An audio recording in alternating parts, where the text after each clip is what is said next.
Today I'm going to share with you one of my all-time favorite, best books, hands down, over any other book on martial art, strategy,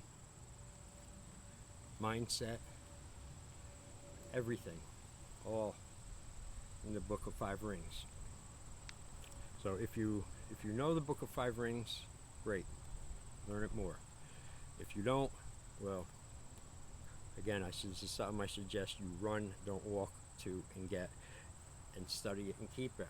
I've been reading this Book of Five Rings over and over since I was 20, in the same translation too, by Stephen Kaufman, Henshi Stephen Kaufman. This is a translation that's for martial artists, period. All right, so I keep this with me in my Adidas backpack with my knives when I go training or teaching or something. I always keep this in there. It's like a Bible or something, and I just read it different times. I get extra, I have to wait, or rarely I'll take it out and read it with a student or something, or a specific work. You'll see how it works. Okay, this is in 5 sections. This book. It's the Book of Air, the Book of Water, the Book of Earth, the Book of Fire, and the Void. But I'm not going to read the whole thing. I'm just going to read the introduction from Musashi himself, who is considered the sword saint of Japan right now, and has been. Okay, this was written, I think, in the 1600s or something. All right, here it goes. I'm going to read the very introduction himself, from Musashi himself. My name is Miyamoto Musashi. I have killed over 60 men in fights and duels. When I was 60 years of age, I looked back upon my life and in a flash of wisdom realized that all my victories were based on either great luck or innate ability, or perhaps the fact that the methods of other schools were inadequate. See, he was a rogue samurai. He had no master. He wandered. He didn't belong to any school. He was his school. Ultimately, and he was undefeated. And these are duels to the death back then. Okay. When I came to terms with my own skills and abilities, the realities of what I had accomplished held me to a higher principle that left me no choice but to depart from the commerce of the world, seek isolation, and tear my soul apart so that I could examine what I already seemed to know. Instinctively, I practiced and meditated constantly until I came to understand the workings of the spirit. I am considered to be the greatest swordsman Japan has ever had. It was during my fights and duels that I developed my own style of two-sword fighting. Although I was committed to my sword, I was also dedicated to learning painting, sculpture, and poetry. I instinctively felt it necessary to understand the arts and be accomplished in them, but my prime focus was on swordsmanship. I was not a particularly religious person, although I know of Buddhism, Shintoism, and Confucianism, and am aware of their tenets. What will be changed in my teachings with the passing of time cannot be known. There are, however, specific warrior attitudes that make good sense for the martial artist. These warrior attitudes are succinct and definitive. It may seem that I am repeating the same thing over and over. While it is true that I am doing this, it is only to enforce my teachings upon you. By constant repetition, you will soon come to understand my way of strategy. I will not leave it to you to try to quickly grasp my ideas in passing. Repetition is the mother of all skill. The Book of Five Rings is divided into 5 sections called Earth, Water, Fire, Wind, and No-Thingness. Earth lays the groundwork for the study of the whole book. Water explains attitudes of warriorness through an understanding of strategy. Fire teaches fighting with the principles of earth and water. The Book of the Wind describes the differences between my school style and the styles of other schools. The Book of No-Thingness describes the way of nature as the true mode of being.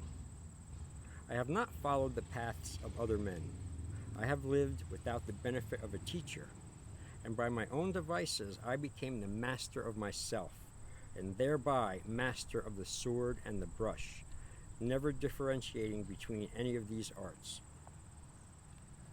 It should be understood that without the assistance of a teacher, many roads become open to a practitioner, some on the correct path and some on the incorrect path. It is not for everyone to be without guidance. Only a few, and they are exceptional, can make a journey to wisdom without a teacher. You must have extraordinary passion, patience, and self-discipline to make a journey alone.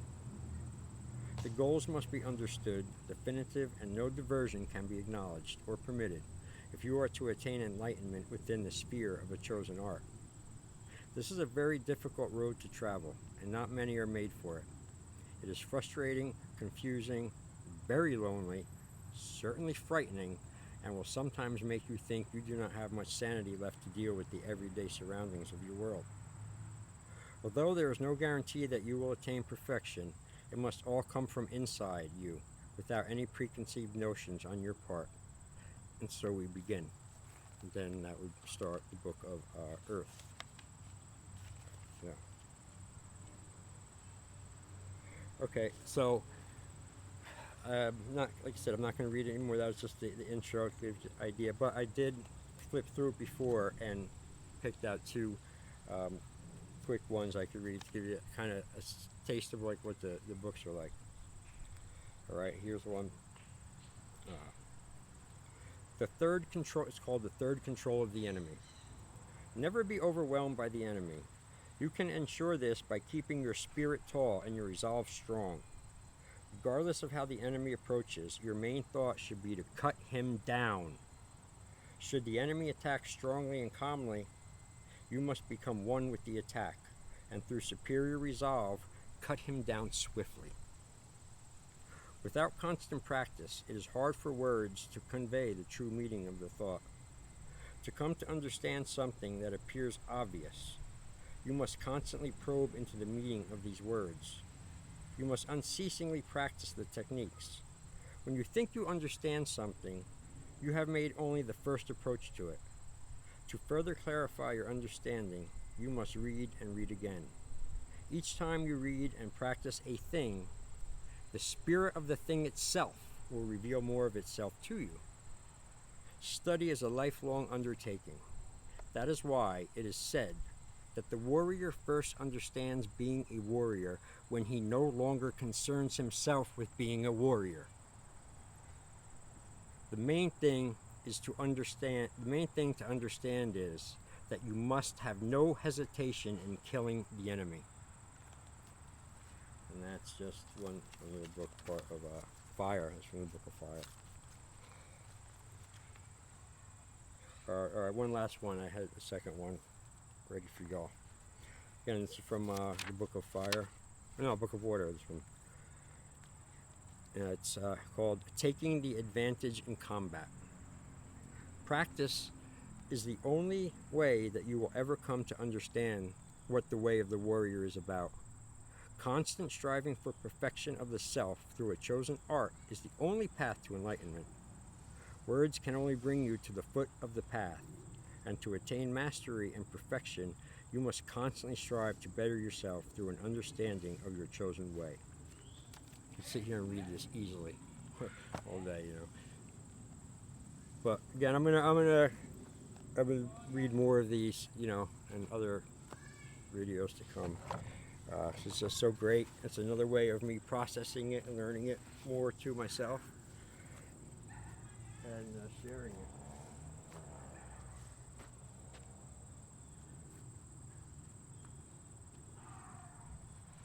Okay, what I'm going to do here, so I'm running out of time.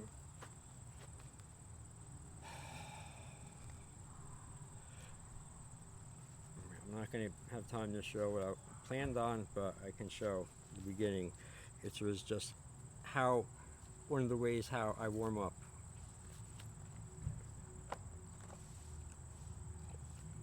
I'll just show it.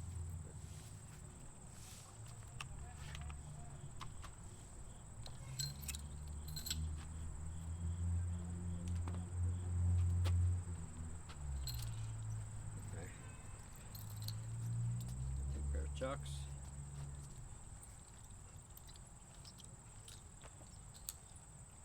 Tight.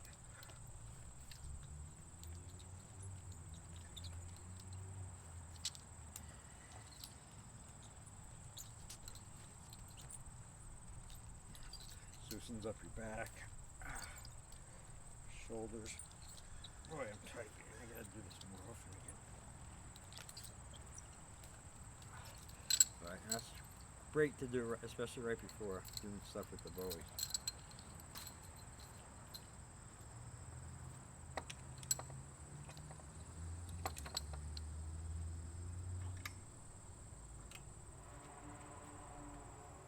But today, about the size a little bit. So the first weapon that I ever learned, so the first pair of weapons I ever bought, and I was 20 years old, 1991. I bought these in Chinatown. Still solid steel. I mean, they're unbelievable great size. Okay, anyway, why I bring them out is because I really believe and know that the sai and the bowie very close, very similar, and they'll work off each other very easily. You see, but you got to be able to do the sais first. Okay, and that's first you have to flip them out. Learn how to flip them out.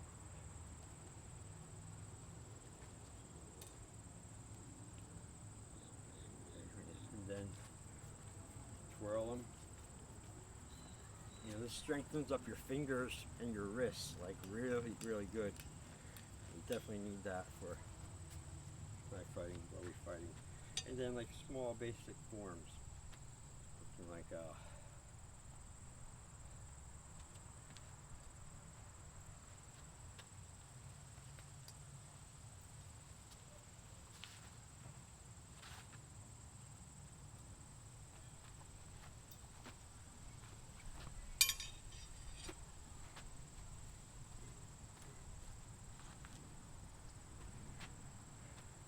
okay, but you see how this can help the bowie. Okay. Twirling that out, twirling that out.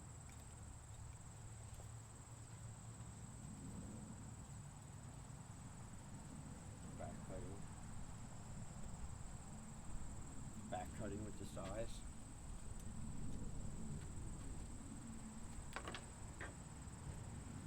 They're such a devastatingly effective weapon. Definitely can beat the bowie and any other single knife, or a sword, or a bat, or any long type of thing, because you have the dual advantage. You have catching, blocking, trapping, tangling up, counter, counter, counter, counter.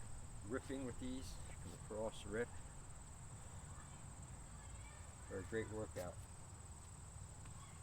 too. So.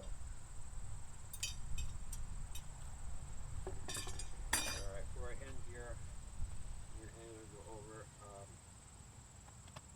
sets.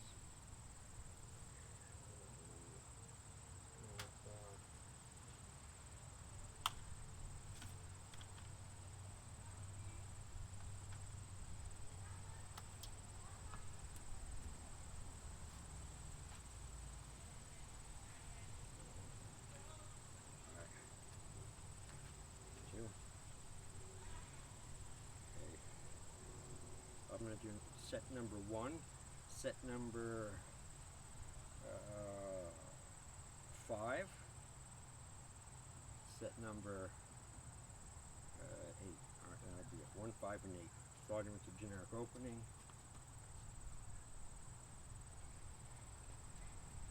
Number 1.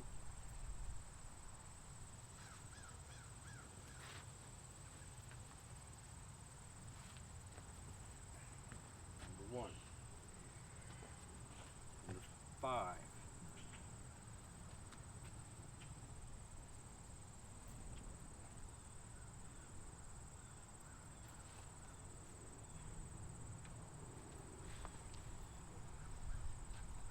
them great.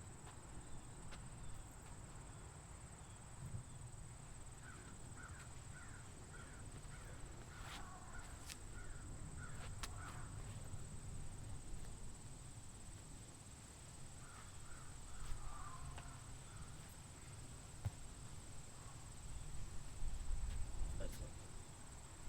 You gotta stop.